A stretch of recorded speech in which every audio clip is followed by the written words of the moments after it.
우리가 사는 세대를 100세 시대라고 합니다.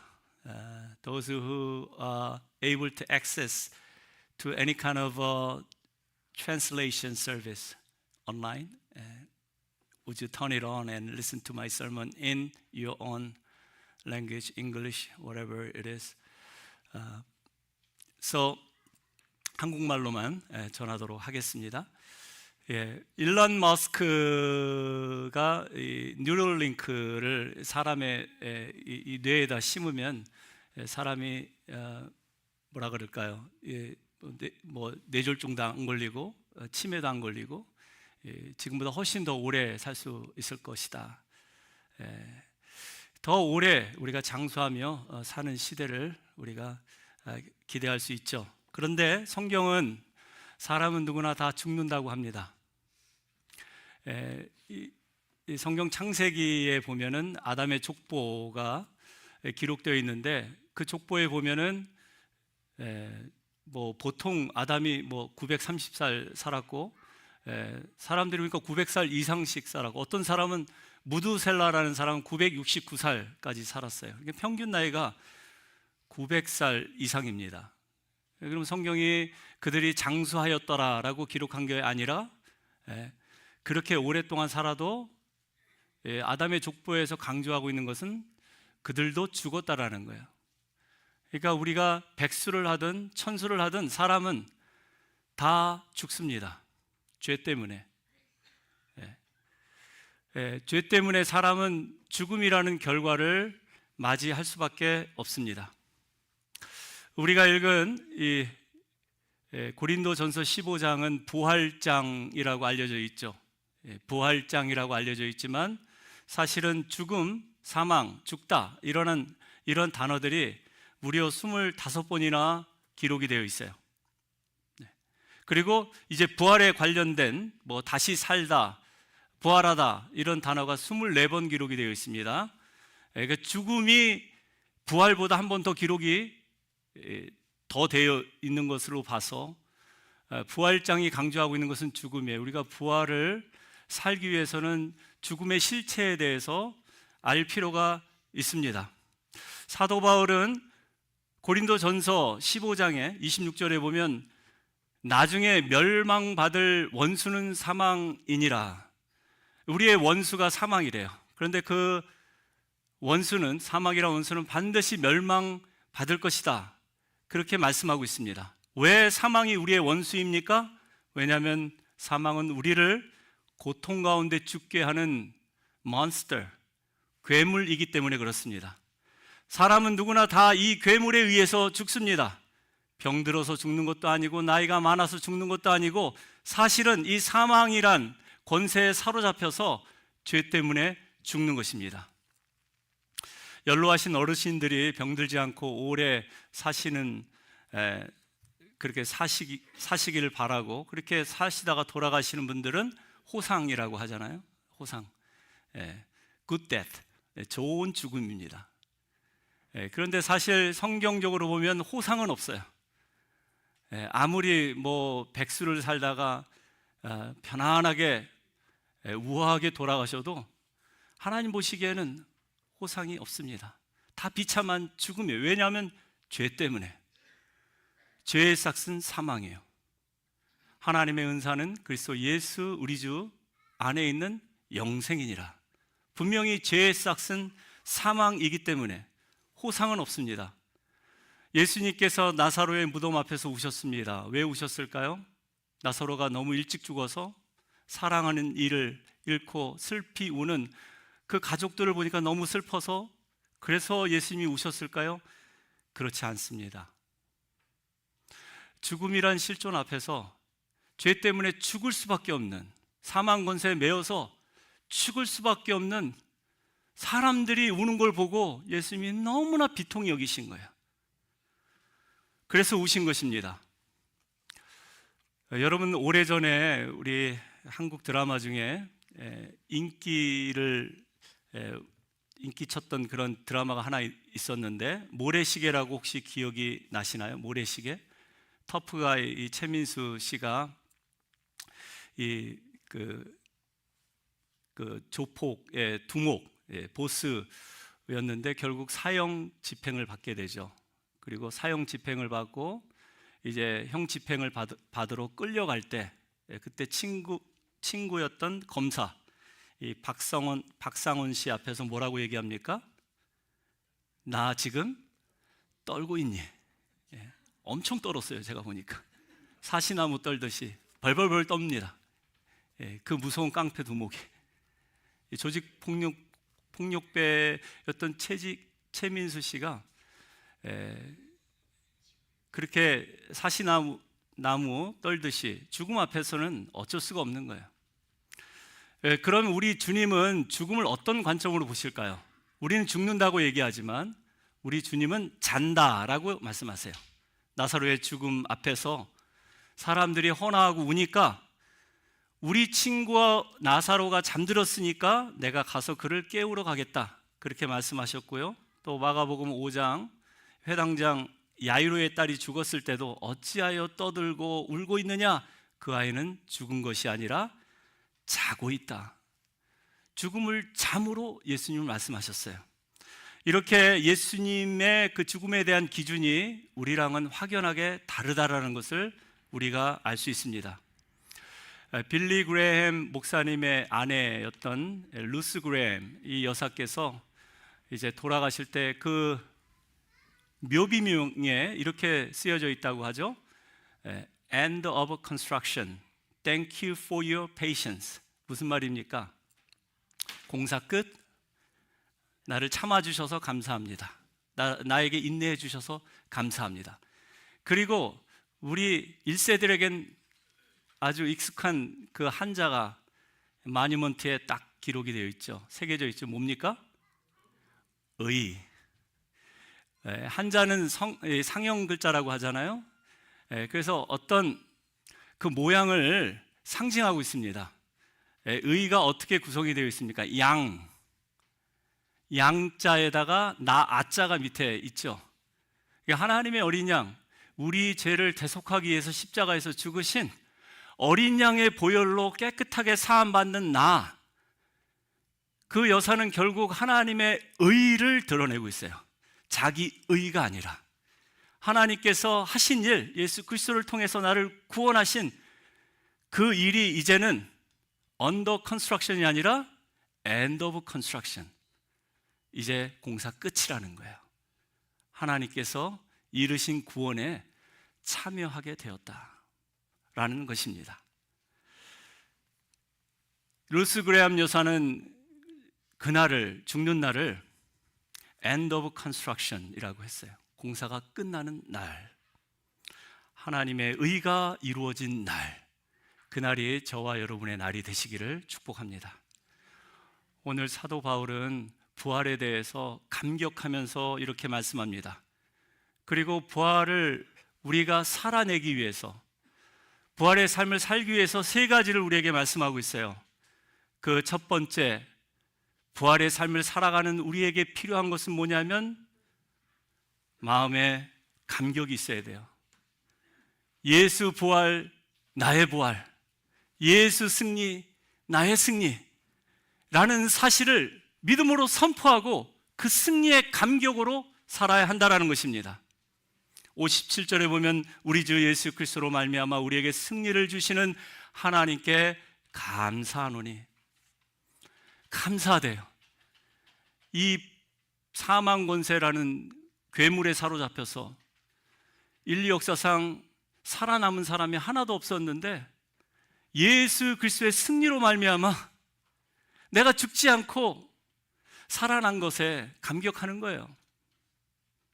오늘 본문의 사도 바울은 사망이라고 불리는 죽음을 의인화해서 이렇게 싸울 기세로 선전포고하듯이 외칩니다. 사망아, 너의 승리가 어디 있느냐? 사망아, 내가 쏘는 것이 어디 있느냐? 이 사망아라고 이름을 부르고 있어요. 여러분, 사망은 어떤 존재일까요? 말씀드린 것처럼 괴물같이 엄청 힘이 강합니다. 그래서 아무도 당해낼 수가 없어요. 이 사망 권세는 남녀노소를 가리지 않고 아주 무자비하게 다 죽여버립니다. 사망 권세에 사로잡혀서 살아난 사람은 아무도 없어요. 예전에 어떤 다큐멘터리에 임종을 지켜본 수많은 유족들에게 인터뷰를 한 것을 제가 본 적이 있는데, 우리가 영화나 드라마를 보면은 임종 시에 유언을 남기고 그리고 아주 평화롭게 우아하게 아주 조용하게 숨을 거두시는 그런 장면을 보지 않습니까? 그런데 사실 인터뷰를 해서 그 임종을 지켜본 사람들의 이야기를 들어보니까 그렇게 평온하게 우아하게 죽은 사람은 아무도 없다라는 거예요. 너무나 고통스럽게 정말 마지막 숨을 정말 쉬면서 온몸에 기운이 다 빠진 상태에서 사경을 헤매면서 결국은 코마 상태에서 죽는다라는 거예요. 한 명도 편안하게 죽는 모습을 보지 못했다라는 거예요. 무슨 얘기입니까? 사망이란 괴물이 그렇게 무서워요. 그렇게 잔인해요.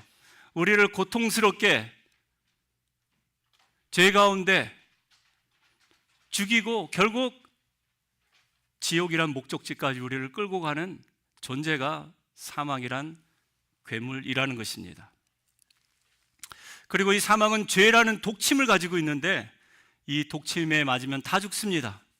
이 사망의 독침을 맞고 산 사람은 아담 이래 아무도 없었어요. 그런데 오늘 반전이 일어납니다. 우리 예수님이 사망의 권세를 이기시고 그리고 사망의 독침에 맞고서도 죽지 않고, 죽었다가 사흘 만에 다시 부활하신 것입니다. 여러분, 역사상 처음 있는 일이에요. 유일한 일입니다. 아무도 사망 권세와 대적해서 싸워 이긴 사람이 없었습니다. 마치 구약의 다윗이 골리앗을 이긴 것처럼, 여러분이 골리앗이라는 블레셋 장수가 얼마나 강합니까? 키가 3m, 키가 3m에다가 그리고 아주 육중한 몸을 가지고 있고 강력한 무기를 가지고 휘두르고 있습니다. 감히 이 블레셋의 골리앗이라는 이 장수 앞에 나설 사람이 없었어요. 그리고 이제 싸움에서 지면 이스라엘 온 군사들과 백성들은 다 블레셋의 종이 되는 것입니다. 그런데 누가 나섭니까? 어린 목동 다윗이 나서요. 다윗이 앞장서서 나아갑니다. 다윗은 전쟁 경험이 없어요. 싸움 해본 적도 없고 다윗이 가진 무기라고 해봤자 물맷돌 몇 개밖에 없습니다. 그런데 다윗이 물맷돌을 돌리면서 그 적수를 쓰러뜨리죠. 다윗은 알았어요. 이 무서운 최강의 용사 블레셋의 아킬레스건이 무엇인지, 그것은 바로 이마였습니다. 이마에 적중해서 물맷돌을 던졌을 때 그 거인은 쓰러지고 다윗은 달려가서 목을 베고 돌아왔어요. 그날 다윗의 승리는 이스라엘의 승리였던 것입니다. 그런데 1000년이 지나고 다윗의 자손이라고 하는 이가 블레셋의 골리앗보다 훨씬 강하고 훨씬 잔인한 또 다른 원수 대적을 상대합니다. 그 대적이 누구예요? 사망이에요. 사망 권세와 싸우면 누구나 다 질 것이라고, 꼼짝없이 예수님은 잡혀 죽을 것이라고 그렇게 예상했고, 예수님은 그렇게 십자가에 못 박혀 죽으셨습니다. 못 박혀 죽고 장사까지 치렀어요. 그런데 거기서 반전이 일어납니다. 예수님이 부활하셨어요. 할렐루야. 다시 사셨습니다. 그래서 잠자는 모든 자들의 첫 열매가 되셨습니다. 여러분, 사실 예수님도 알았어요. 이 천하무적 사망 권세에게도 아킬레스의 권이 있다라는 것은, 그것은 바로 율법이었습니다. 여러분, 이 사망 권세는 죄라는 독침을 쏴서 우리를 죽입니다. 우리가 죄를 질 때마다 이 독침에 맞아가지고 힘을 잃는 거예요. 그런데 죄 지은 인간을 또 율법으로 정죄합니다. 율법으로 정죄하고 결국 심판해서 지옥까지 끌고 가는 거예요. 그런데 우리 예수님은 죄인이 아니세요. 우리 예수님은 거룩하신 하나님의 아들로서 죄를 아시는 분이 아닙니다. 죄를 진 적도 없어요. 그리고 그분은 율법을 온전히 이루시는 분이시고 율법의 완성자이십니다. 사망은 바로 이 죄란 독침을 싸서 사람을 무력하게 만들고 그리고 결국 율법으로 정죄하고 결국 심판해가지고 지옥까지 밀어놓는데 우리 예수님 그런 분이 아니신 거예요. 그래서 어떻게 합니까? 예수님께서 사망에 갇히지 않고 사실은 사망 권세가 하나님의 아들, 죄 없으신 우리의 독생자 외아들을 토해내신 거예요. 그게 부활입니다. resurrect. 그 부활의 능력이 오늘 부활절에 저와 여러분 가운데 임하기를 축복합니다. 그래서 여러분, 바울은 이 죽음을 이기고 우리에게 승리를 주시는 하나님께 감사한다. 이 예수님의 부활을 감격하면서 우리에게 말하고 있는 거예요. 영국의 유명한 찰스 스펄전 목사님은 죽음의 정복자 그리스도라는 제목으로 오늘 본문을 설교했는데 그가 이런 말을 했어요. 사랑하는 자여, 결코 죽음을 두려워하지 말라. 믿는 자에게 죽음은 가장 작은 문제일 뿐이다. 두려워할 것은 뭐래요? 오히려 삶이라. 왜냐하면 그것은 거친 싸움이고 혹독한 훈련이며 험난한 여정이기 때문이다. 여러분, 얼마나 영감 있는 그런 말씀입니까? 저와 여러분이 두려워할 것이 죽음이 아니래요. 오히려 삶이래요. 왜냐하면 삶은 거친 싸움이고 혹독한 훈련이고 험난한 여정이기 때문에. 여러분, 미국에 이민 와서 얼마나 고생하셨습니까? 정말 여러분의 고생한 이야기, 그 험난한 여정을 들어보면 어느 권사님 말씀처럼 책을 써도 책 한 권이 아니라 상하권으로 나누어서 여러 권을 써야 한다. 그렇게 말씀하시더라고요. 정말 여러분 한 분 한 분 파란만장한 삶을 사셨습니다. 그러나 오늘 부활의 주님을 만나시면, 여러분 가운데 부활의 능력이 임하시면 우리 주님은 여러분의 눈물을 닦아주실 것이고 여러분을 품에 안아주셔서 그 모든 지난날의 삶의 고통이 아름다운 추억으로 남게 될 줄로 믿습니다. 이것이 부활을 이기는 승리예요.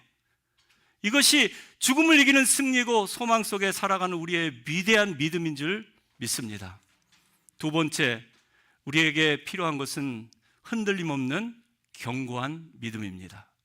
오늘 본문의 58절에 뭐라고 권면합니까? 사도 바울이 그러므로 내 형제들아 견실하며 흔들리지 말고.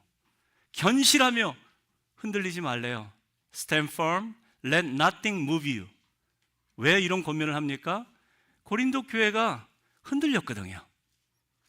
그리고 견실하지 못했어요.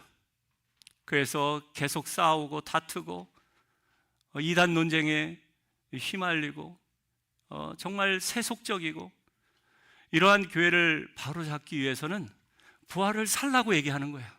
부활을 믿지 말고 부활의 삶을 살아내라고. 그러려면은 견실하며 흔들리지 말라, 이렇게 말씀하고 있는 것입니다. 여러분, 부활을 믿는다라는 것 자체가 쉽지가 않습니다. 여러분은 부활을 믿으십니까? 믿으셔야 합니다.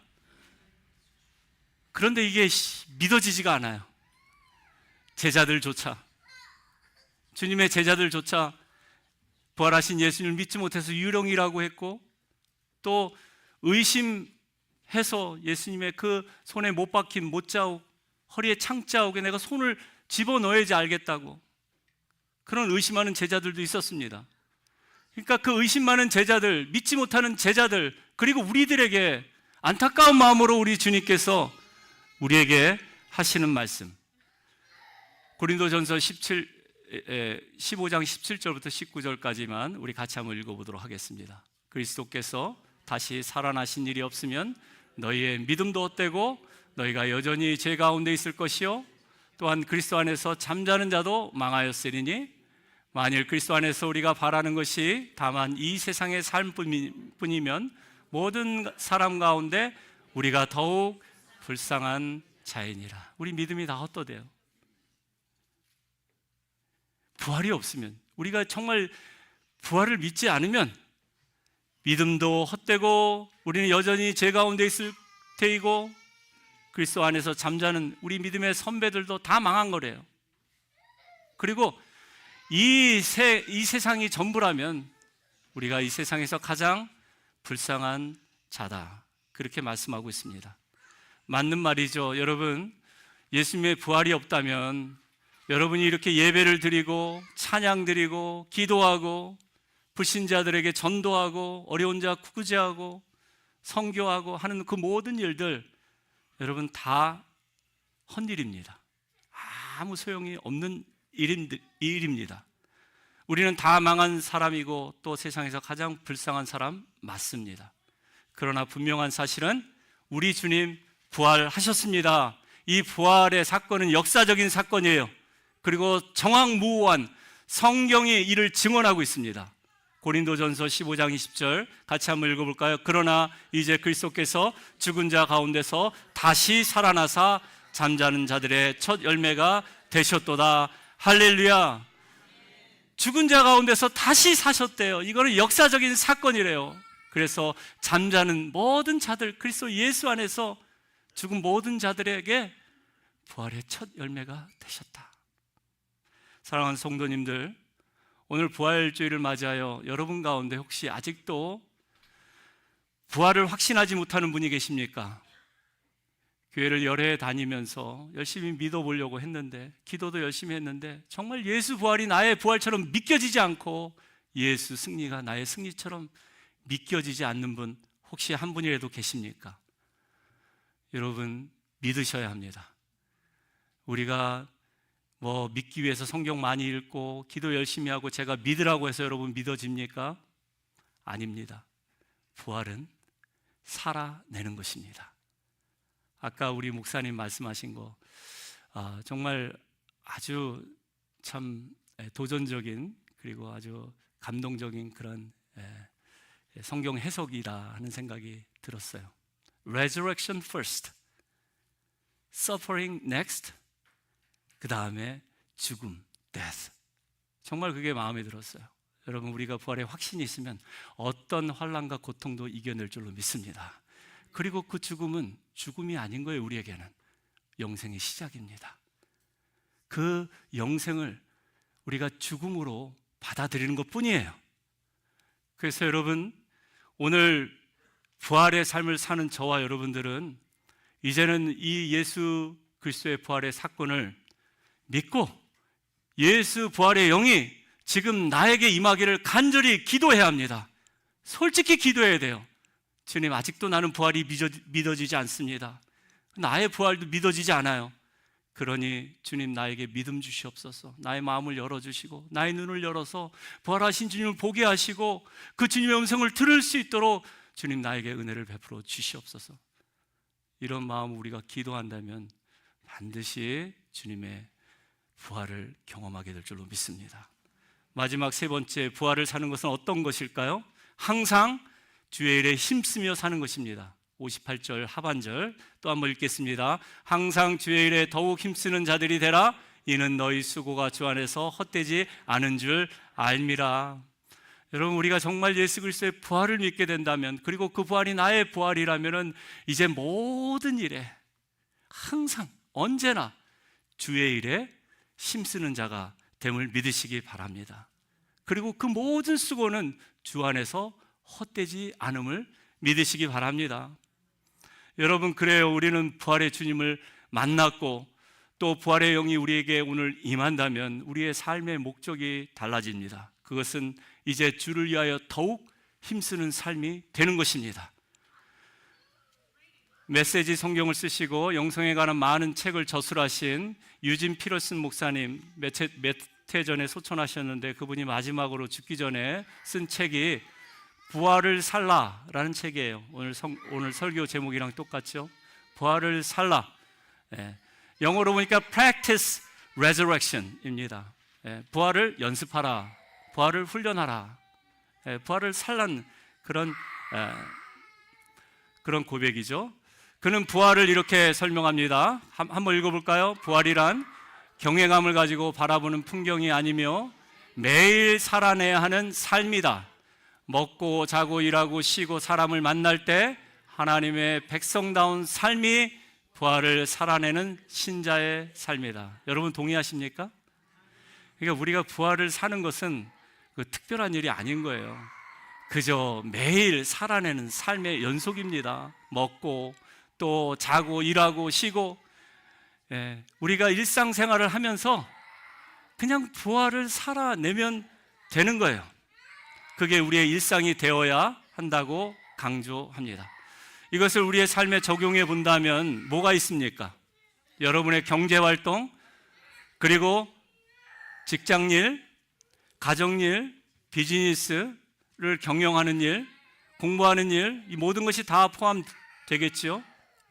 그런데 단순히 잘 먹고 잘 자고 그렇게 살기 위해서 필요한 것이 아니라 이 모든 것이 사도 바울의 고백처럼 먹든지 마시든지 무엇을 하든지 다 하나님의 영광을 위해서 하라. 모든 것이 하나님의 영광, 모든 것이 주님을 위해서 애쓰는 수고가 된다면 우리는 부활의 삶을 살아내는 것입니다. 우리가 마땅히 부활의 삶을 살아야 할 텐데 주님은 우리에게 이런 축복의 약속을 하시죠. 너희 수고가 주 안에서 헛되지 않은 줄 압니다. 반드시 기억하시고 보상해 주시겠다라는 축복의 말씀입니다. 참 잘했다, 착하고 충성된 종아, 내가 작은 일에 충성했으니 많은 것으로 내게 갚아주리라. 부활의 삶을 사는 저와 여러분 우리 모두에게 이러한 하나님의 축복이 임하시기를 주님의 이름으로 축원하여 드립니다.